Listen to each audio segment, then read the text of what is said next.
오전 12시 많은 참여 바랍니다.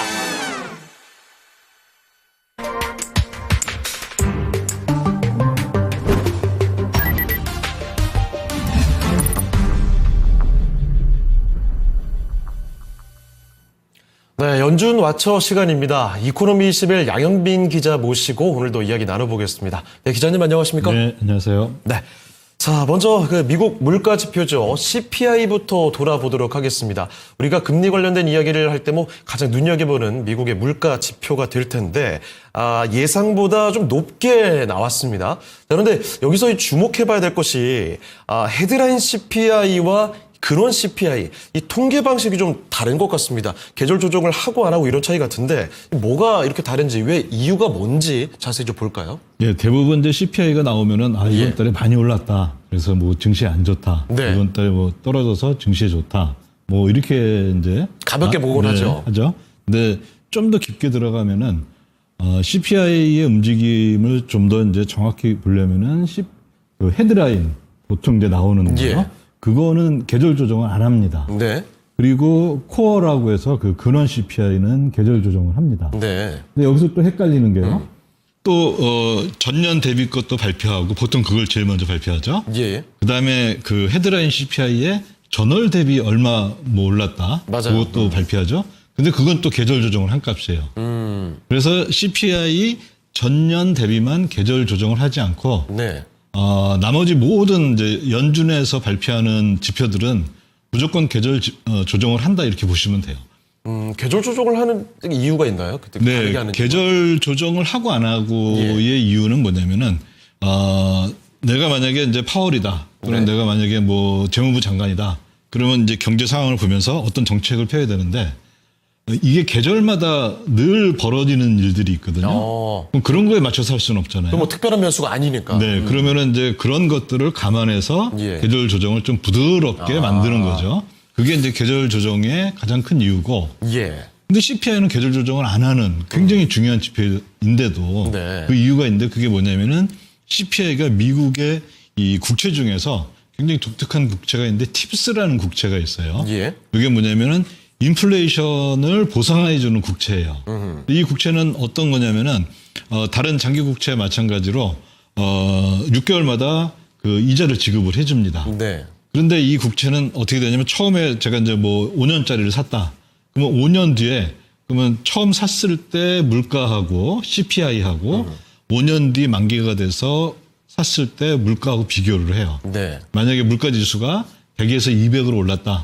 그럼 원금이 2배가 됩니다. 네. 그러면 이거는 우리나라나 다른 나라에서 실시하고 있는 뭐하고 비슷하냐면 연금하고 비슷해요. 연금은 우리나라 국민연금에 대해서 연금액이 적다 많다 네네. 연금이 고갈될 거다 이런 얘기들을 많이 하시지만 그거 말고 그거랑 이제 비슷하게 이게 그냥 지금 100만 원이면 20년 뒤에 내 연금 받을 텐데 그때는 물가가 한 10배는 가 있을 것 같은데 예. 그럼 그때 100만 원이면 지금 사실 10만 원이나 마찬가지냐 그게 아니라 네. 물가 오르면 그만큼 그 액수도 늘어나는 거거든요. 그래서 일종의 팁스라는 이 국채는 연금과 굉장히 흡사해요.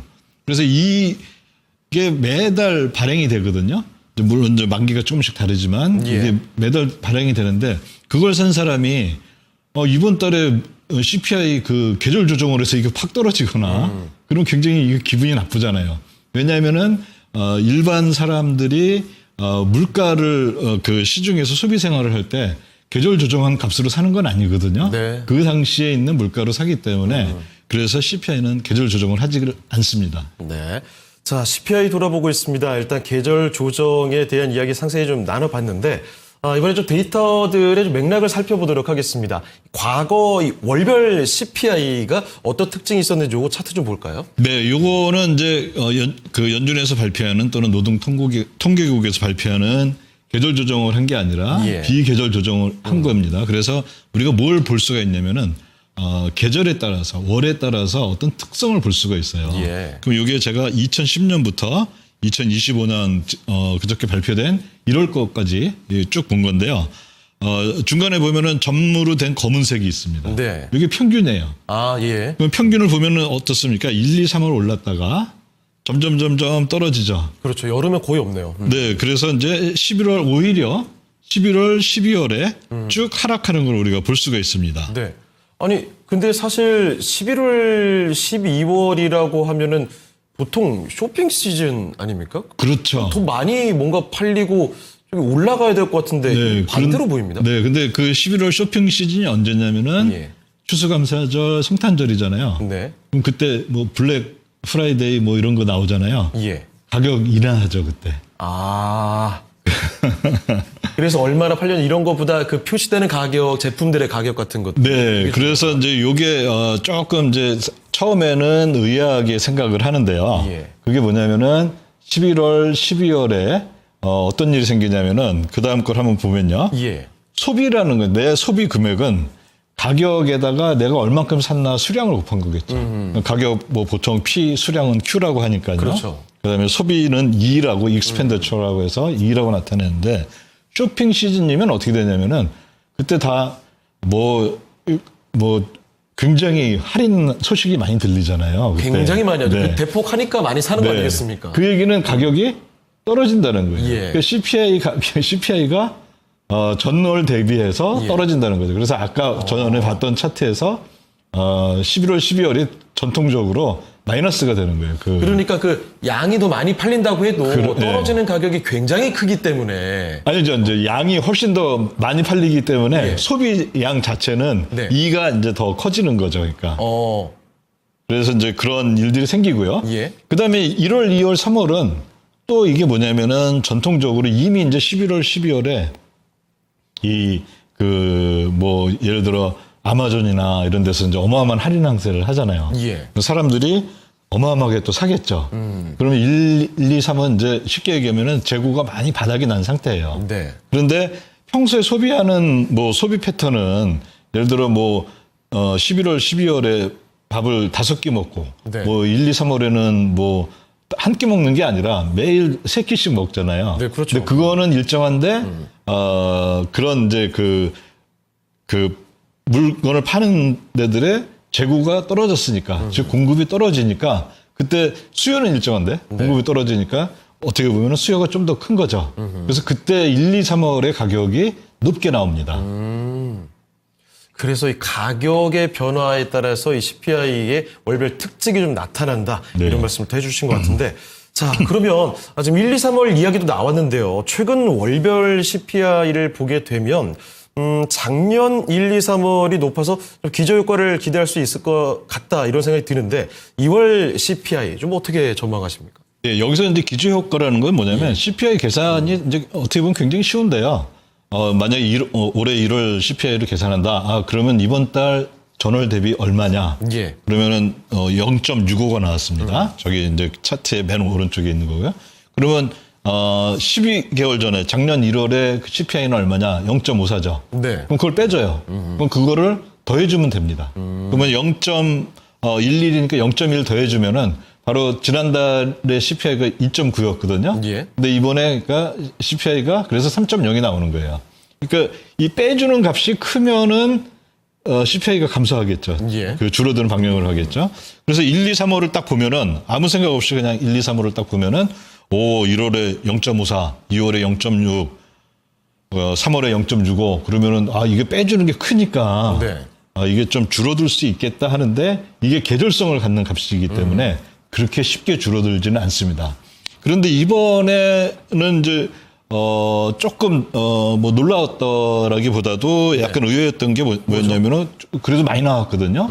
근데 그 많이 나온 이유 중에 하나는 아무리 뭐니 해도 역시 이제 트럼프 관세 효과인 것 같습니다. 예. 그러니까 트럼프 관세 효과가 장기적으로는 뭐 상대방 국가의 보복 관세도 있고 환율 뭐 평가 절하도 있고 이제 복잡해지는데 예. 단기적으로는 뭐 바로 환율 절하하지는 않으니까요. 그렇죠. 보복 관세도 아직도 안 나오고 있잖아요. 네네네. 보복 관세는 지금 뭐 협상하고 줄다리기 하고 있는 중인데 일단 단기적으로 먼저 수입 업체가 사재 얘기를 합니다.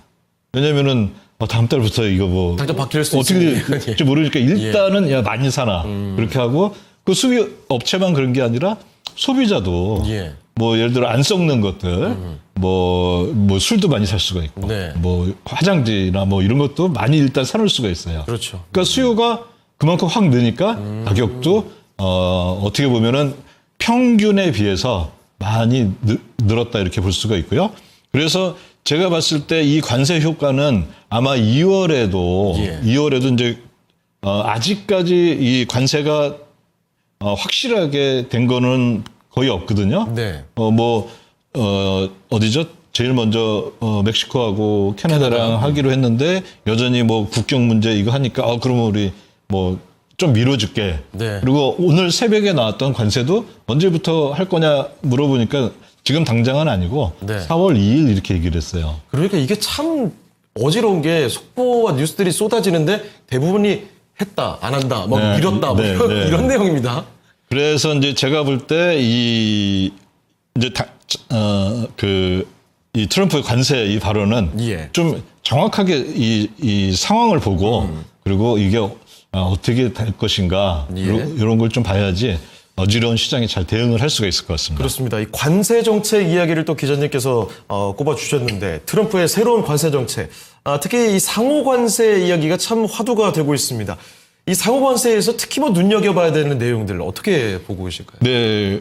트럼프가 이제 취임하기 전부터 취임한 날까지는 보면은 관세를 보편 관세를 한다 그랬어요. 예, 예. 그래서 뭐 25%, 뭐 10% 이런 식으로 나라에 관계없이 그냥 이렇게 하겠다는데 어제 굉장히 큰 변화가 있었습니다. 네.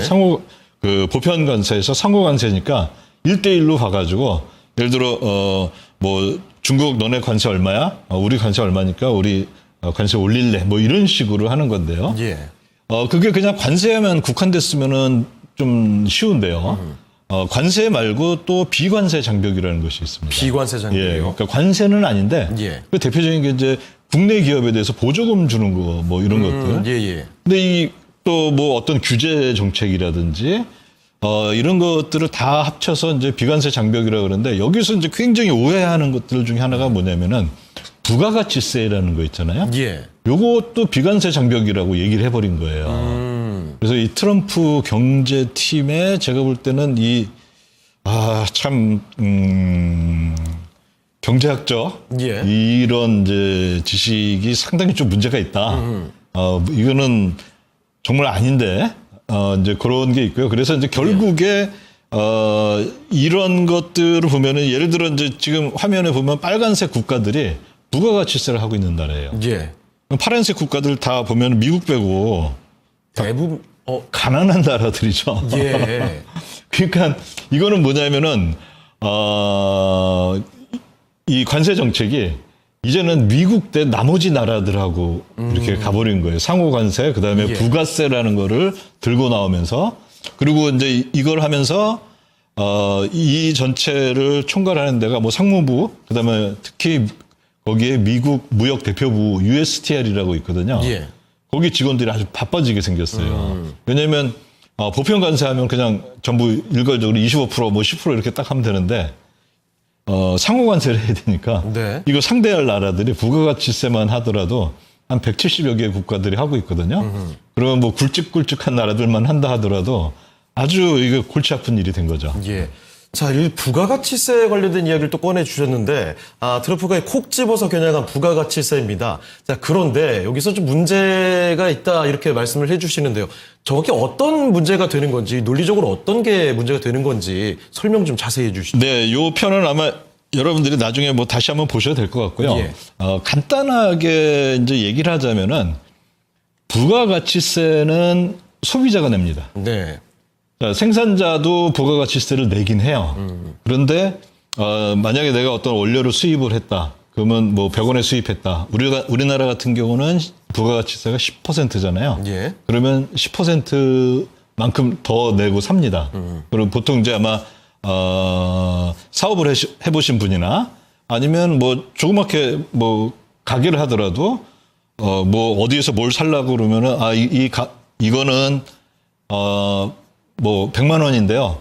부가가치세 별도입니다. 이렇게 하면. 그러면 네. 얼마 내야 되냐면 110만 원 내는 거잖아요. 그렇죠. 10%에서. 그러면 그 금액은 일단 누구한테 가냐면은 판매자한테 가죠. 그 110만 원 중에 그 부가가치 10만 원까지요. 예. 그다음에 그 판매자는 그 10만 원을 어떻게 하나요? 다시 정부에 냅니다. 네. 즉 판매자는 이 생산의 중간에 있는 분들은 부가가치세를 사실 미리 소비자한테서 또는 내 걸 구매한 사람한테서 미리 받았다가 나중에 정부한테 내는 거예요. 쉽게 얘기해서 이제 줬다 뺏었다 하는 겁니다. 그 다음에 맨 마지막에 소비자한테 파는 사람도 마찬가지로 내가 뭐 100만 원짜리 우리가 이제 예를 들어 저기 컴퓨터 전문점에 가서 컴퓨터를 샀어요. 네. 뭐 그럼 컴퓨터를 샀는데 이게 100만 원이에요. 근데 부가가치세 별도 이렇게 써 있습니다. 그러면 그 가격이 얼마냐면은 110만 원이 되는 거잖아요. 그러면은 그걸 누가 내는 겁니까? 소비자가 내잖아요. 그다음에 그 부가가치세 중에서 정부가 또 10만 원을 뺏어가요. 그러면은 결국에 생산자들은 줬다 뺏었다 뭐 뺐다 줬다 하면서 예. 부가가치세를 전혀 부담을 안 합니다. 상쇄되는. 예, 소비자만 부담을 하는 예. 거예요. 그래서 이 부가가치세라는 것은 결국에 뭐냐면은 대상이 소비자고 그런데 관세는 대상이 누구냐면은 수입품에 대해서 관세를 매기잖아요. 그렇죠. 그러니까 상대방에 대한 상대방 수출업체에 대한 관세 세금이에요. 예. 그리고 소비자의 경우에는 이게 수출해서 한 나라로 본다면 수입한 건지 네. 아니면 국내산인 건지 전혀 차별이 없습니다. 그렇죠. 그래서 그거는 사실 수입에 대한 뭐 보조금, 뭐 수출에 대한 보조금이 절대 아니라는 거죠. 근데 그거를 비관세 장벽으로 들고 나오니까 네. 이거는 쉽게 얘기해서 뭐냐면은 트럼프 행정부가 뭔가 말을 바꿨어요. 다시 말하자면 보편관세에서 상호관세로 간다. 그렇게 했는데 이거는 그냥 말만 바꾼 거고 예. 쉽게 얘기하자면은 미국 무역 대표부 입장을 보니까 그러면 상호관세는 뭐냐 하면서 이렇게 쭉 나오는데 마지막 4번이 제일 웃겼습니다. 뭐죠? 뭐였냐면은 우리가 불공정하다고 느끼면은 불공정한 것이다. 너무 주관적인 얘기 아닙니까? 이게 무슨 얘기죠? 뭐 근데 실제 이런 일이 이렇게 벌어지고 있는데 실제 그렇게 가지는 않을 거예요. 그럼 너무 복잡해지는 거잖아요. 네, 이거는 뭐 완전히 이제 뭐 협상 자체가 예. 이거는 불가능해지는 거고. 그래서 제 예상은 오히려 이 관세로 인한 어떤 이런 이제 시장의 영향은 오히려 네. 시장이 그걸로 인해서 크게 요동을 친다. 그럼 오히려 더 기회를 주는 게 되지 않을까. 그리고 이제 왜냐하면 이게 트럼프가 계속 지난번 1기 행정부에서도 외쳤던 거라서 네. 그냥 관성적으로 외치는 것 정도일 거고. 그렇게 예상을 뛰어넘게 복잡하고 변수가 있게 가지는 않을 것이다. 네, 그거는 이제 뭐 슈퍼컴퓨터나 아니면 뭐 아무리 AI가 있어도 제가 볼 때는 이게 해결하기가 네. 너무 어려운 문제라고 보고 있습니다. 알겠습니다. 자, 트럼프 관세 정책에 관련된 이야기까지도 살펴드렸습니다. 자, 오늘 내용은 여기까지 하도록 하죠. 자, 기자님 여기서 보내드리겠습니다. 네, 기자님 오늘 말씀 고맙습니다. 네, 감사합니다.